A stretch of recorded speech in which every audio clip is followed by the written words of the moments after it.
Hello everyone, welcome back to clusterbmilkshake. I am your host, along with support puppet Mr. Chicken. Yes. Today we are going to talk about narcissistic boredom, or why narcissists are boring, and why narcissistic people think you suck. Okay? All right. So I'm going to read a little paragraph from The Narcissist in Your Life by Julie L. Hill.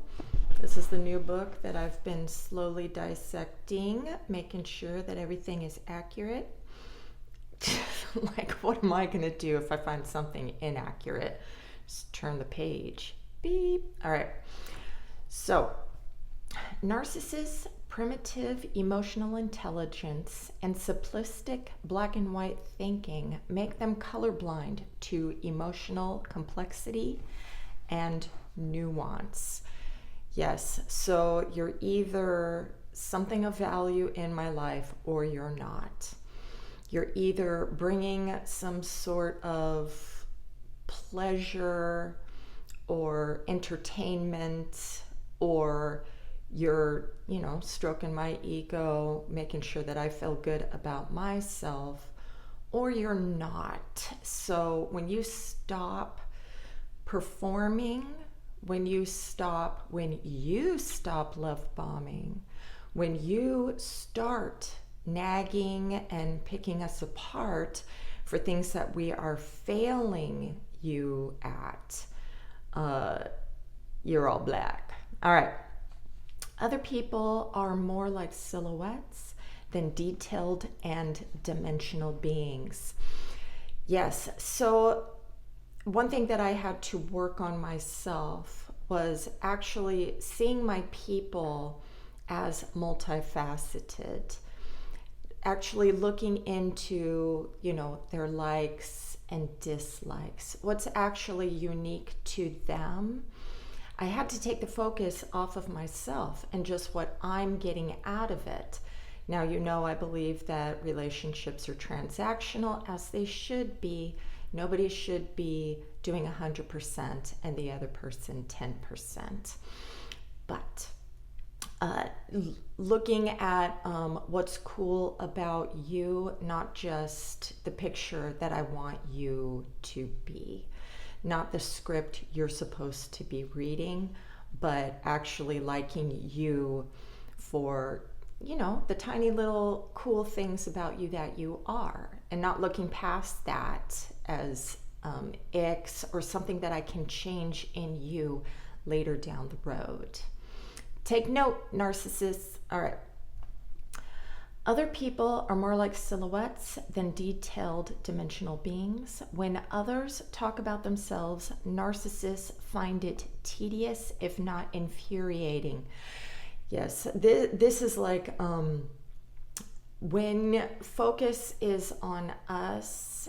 All right, I watched a podcast today. It was a podcast. And they were talking about how to get people to like you.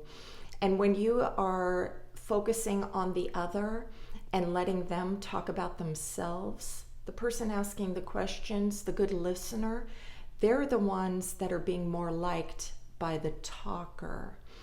So even though that I like talking about myself and taking over the conversation, in my delusion, I believe that I'm being more liked by you. Does that make sense? All right.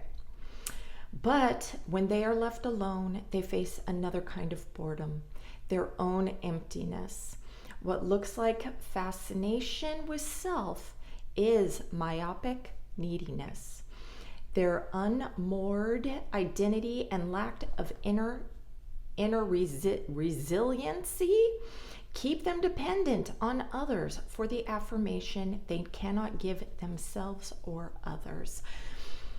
Due to growing up and being shamed for wanting to be our own individual and having to have a false self since we were small, we were unable to give ourselves, boost our own self-worth. Your parents are supposed to teach you how to love yourself. And if you are around parents who are neglectful, self-serving, abusive in any way, nitpicking the fuck out of you, whatever, we're not going to learn that for ourselves.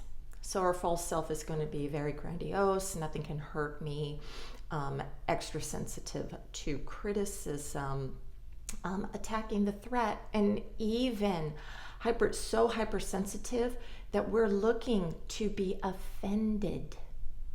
Yes, it's very freeing not doing that anymore, realizing that I was doing that and not doing that anymore and just letting shit go. You know, I had to work on, mindfulness skills and stuff, but hey, it's better than nothing. All right. Ultimately, this boredom with themselves and others make narcissists boring, detached, rigid, predictable, single-minded.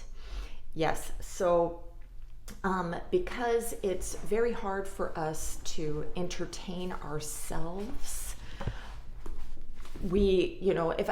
if I'm feeling like I got nothing going on, if I don't have a distraction of a new person, a new show, I really love documentaries. If there's a new serial killer out there, yeah. I'm running to the booze store. I'm going to have to drink because I know that time is going to fly when I'm drinking liquor. And, you're also so much more impulsive. You do not care. So you can doom scroll on social media and, you don't give a shit and your life is passing you by. Another thing is if we do not have any hobbies or any work that we are very obsessive over, yes, we're going to make it the world's fault, everybody else's fault that we're not entertained. So, and this can be very frustrating. A lot of anger issues will arise. If I'm not inspired to do something, if I am not inspired to make a video, if I feel like I've talked everything to death, there's nothing else, I'm getting very angry instead of depressed.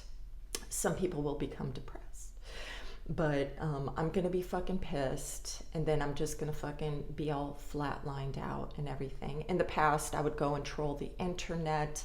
Getting other people to react to me would boost me up with negative supply. So, yeah. So don't let the